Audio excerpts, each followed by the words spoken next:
Bientôt minuit dans un bidonville de Chennai. Dis-lui de reculer encore un peu. C'est bon, qu'il reste là. Ok, bougez plus. La pluie a retardé le camion. Il arrive avec 3 heures de retard, mais cela valait la peine d'attendre. À l'intérieur, des ordinateurs usagés, il y en a 500. Passe-moi celui-là. Mohamed est soulagé, il veut désormais rattraper le temps perdu. Dépêchez-vous les gars. Attention, fais gaffe, j'arrive pas à l'attraper. Qu'est-ce qu'il fait celui-là? Passe-les-moi mieux que ça. À Chennai, Mohamed est l'un des meilleurs dans sa spécialité. Il rachète des ordinateurs dans tout le pays pour les recycler.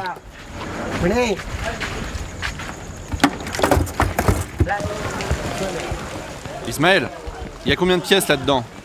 Compte-les. Ceux-ci, nous dit-il, proviennent d'un call center de la ville. Mais parfois, la marchandise arrive de beaucoup plus loin. Vous en recevez aussi de l'étranger? Ouais. Et ça arrive souvent? C'est variable, mais oui, plusieurs fois par mois. À l'étranger, ils pensent que ça ne vaut plus rien. Ils s'en débarrassent. Et il y a des gens qui nous les revendent. Mohamed reçoit régulièrement des cargaisons d'Europe ou des États-Unis. Votre vieil ordinateur finira donc peut-être ici, où de petites mains vont fouiller ses entrailles pour en extraire de quoi survivre.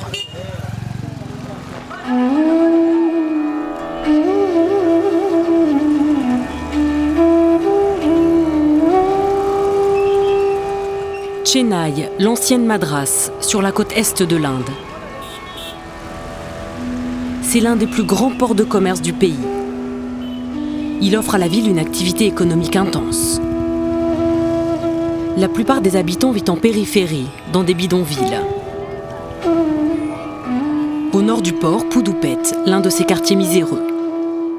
Une 50aine de familles vivent ici. Elles n'ont ni l'eau courante, ni l'électricité.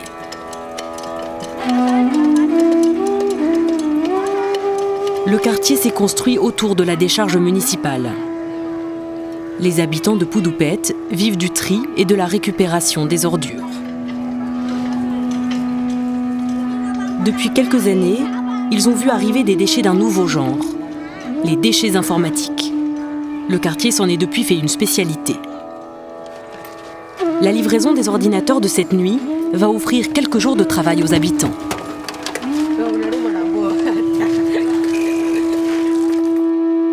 David fait partie des renforts. Il a 23 ans, il partage une pièce dans le bidonville avec d'autres familles. 3 mètres carrés où il vit avec sa femme et son fils de 4 mois.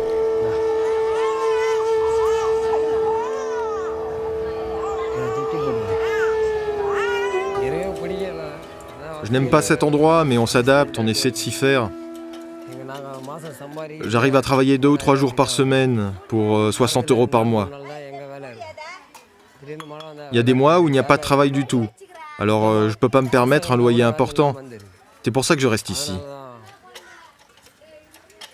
Si j'avais un travail régulier ou ma propre affaire, je pourrais avoir mieux. David est né à Puduppet. Il y a grandi et y travaille désormais au gré des arrivages d'ordinateurs. Ceux qui sont arrivés hier vont être dépecés un à un. Un travail à la chaîne que supervise leur nouvel acquéreur, Mohamed. Un ouvrier se charge de récupérer le plastique qui entoure l'écran. Les différents câbles sont dénudés un à un pour en extraire le cuivre. Les claviers sont démontés, leurs soudures peuvent contenir du plomb. Là, il y a 80 grammes de cuivre. Dans un seul ordinateur? Oui, dans un écran. Et il y a encore 20 grammes ici. En fait, on obtient 10 kilos de cuivre avec 100 ordinateurs. C'est comme ça que l'on calcule. On le revend 60 centimes d'euros les 100 grammes. Il y a aussi l'aluminium, les câbles, le plastique Je revends le tout pour 1,70 €, alors que j'achète l'ordinateur 1,30 €. 40 centimes de profit. Mohamed revendra les composants ainsi extraits à des aciéries ou des fonderies de la région. Une vingtaine de métaux lourds se nichent dans les moindres recoins de ces vieux ordinateurs. Plomb, mercure, chrome, bromure, les ouvriers sont en contact direct avec ces composants, tous classés dangereux pour la santé et l'environnement. Et cela pour 60 € par mois. À Poudoupet, aucune loi, pas même celle sur le travail des enfants. En Europe, la manipulation de ces composants serait interdite. Ici, cela ne pose aucun problème. Les étrangers pourraient recycler leurs déchets s'ils le voulaient vraiment, mais ils ont trop de lois. Ici, on peut faire ce que l'on veut. Il suffit de s'asseoir au bord de la route et de travailler.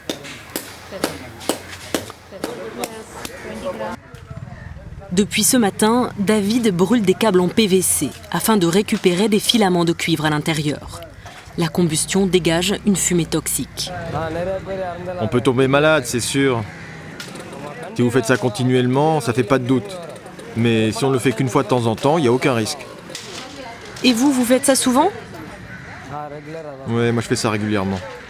Mais alors, vous n'avez pas peur ? Bah, vous savez, mourir de ça ou d'autre chose.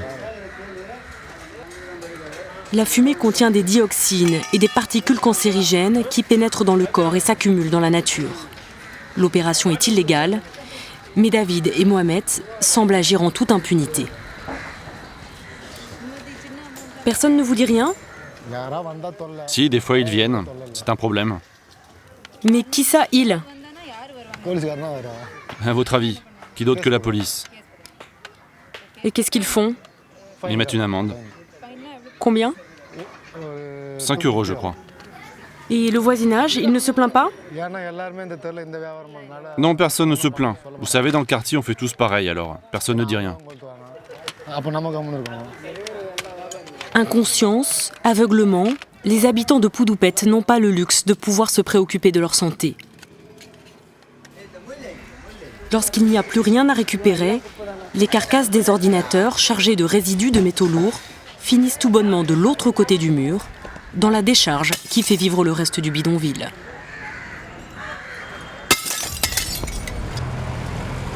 Pour comprendre ce que risquent réellement les habitants de Poudoupet, nous nous rendons à l'université de Chennai. Nous rencontrons le docteur Kalpana, qui dirige le département de recherche sur les maladies professionnelles.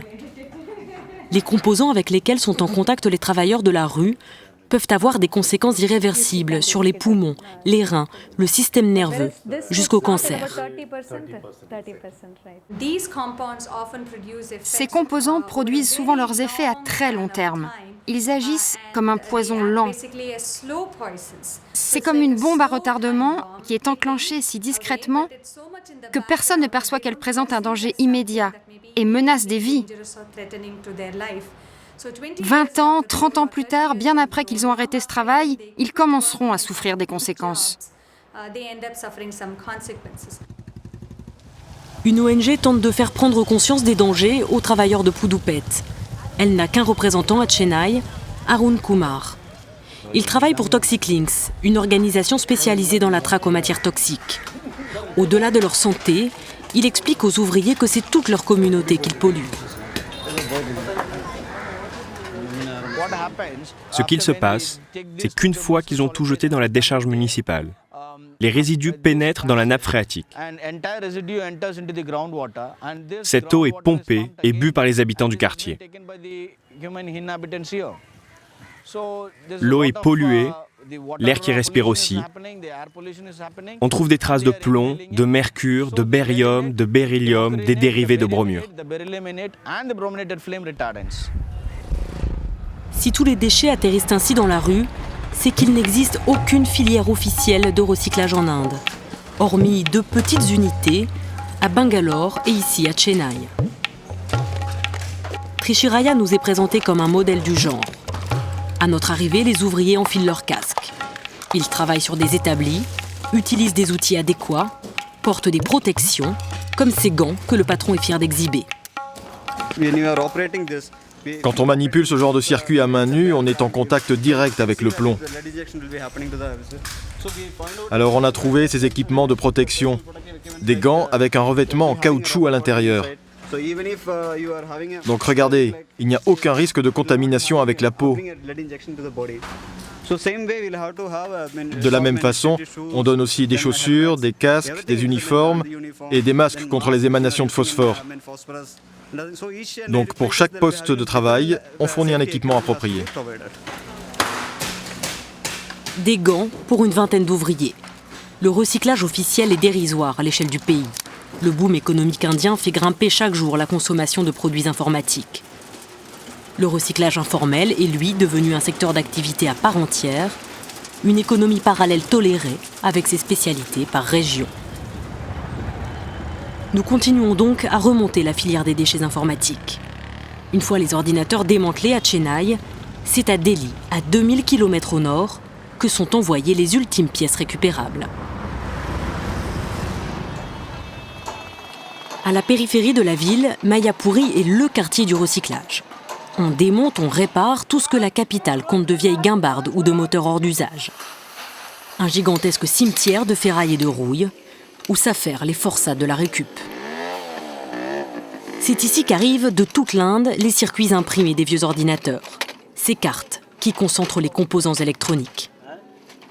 Pour récupérer jusqu'aux plus infimes particules de cuivre, les recycleurs ne reculent devant rien. Ils vont enregistrer là ?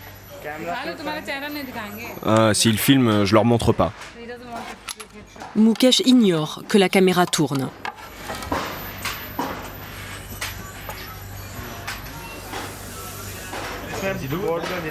Regardez, c'est comme ça qu'on extrait le métal. On utilise des acides, le plastique est dissous, et il n'y a que le métal qui reste.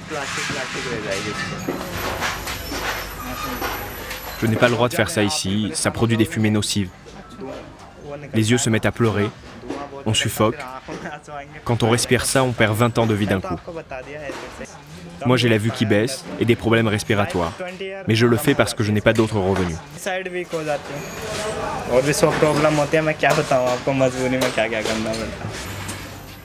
Il n'en montrera pas plus ici. Une pratique illégale, taboue, elle se déroule pourtant à grande échelle. Nous parvenons à identifier l'un de ces lieux. Nous y allons en caméra cachée.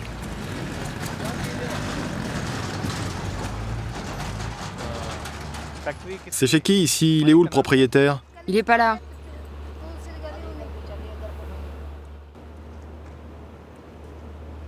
Une arrière-cour, cachée par de hauts murs. L'odeur irritante ne trompe pas. Ces bassines sont remplies d'acide. Qu'est-ce que vous faites ici? On ne sait pas. Nous, on ne sait rien. On est arrivés hier. Les femmes qui travaillent ici font une pause, assises sur les circuits électroniques. Par milliers, ils attendent d'être plongés dans ces bidons pleins d'acide, ce qui libérera quelques grammes de cuivre. Les femmes n'ont aucune protection contre les brûlures de la peau, des yeux ou l'inhalation des vapeurs.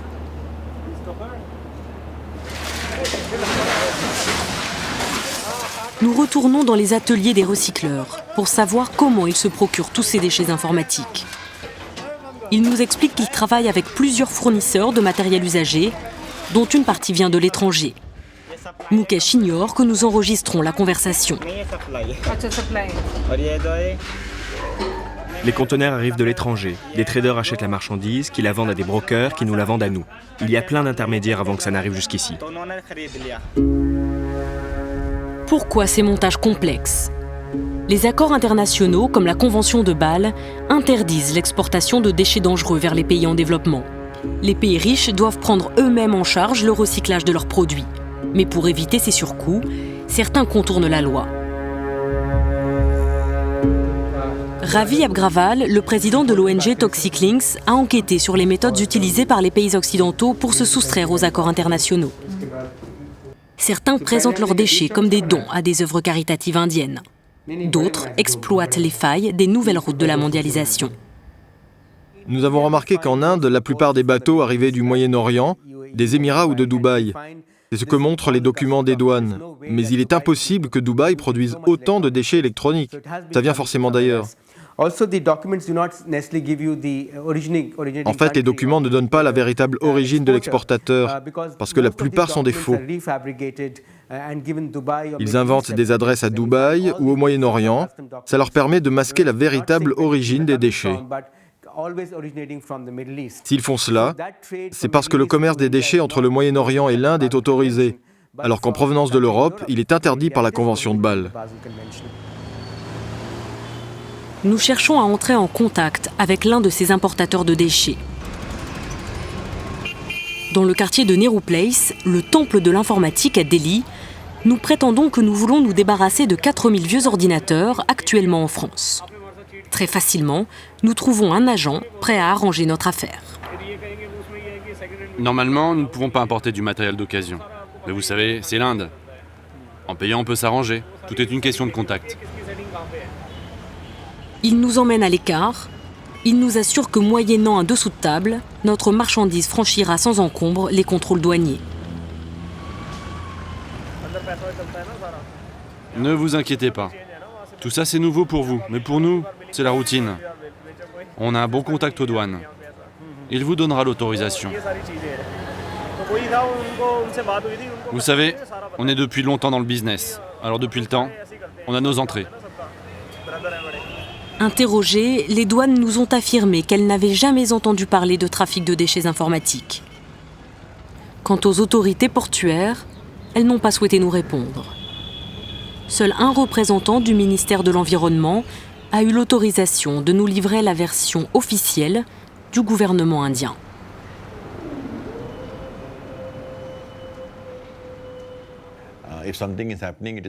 S'il se passait quelque chose, nous serions au courant. À notre connaissance, il n'y a aucun déchet électronique qui entre en Inde. Il n'y a aucun déchet électronique qui entre en Inde. Officiellement, nous n'avons aucune information. Concernant un réseau illégal, je ne sais pas. L'Inde est un pays si vaste. Pourtant, c'est facile d'en trouver. Comment parviennent-ils ici ? Je n'ai aucune information à ce sujet. Arrêtez de me poser cette question. Je n'ai aucune information quant à des déchets informatiques illégaux. L'embarras est compréhensible. La commission de contrôle de la pollution ne compte que 2 fonctionnaires à Delhi en charge du dossier des déchets informatiques. Au large des côtes indiennes, les trafiquants ont encore de beaux jours devant eux. 4000 tonnes de déchets électriques et électroniques sont produits dans le monde toutes les heures.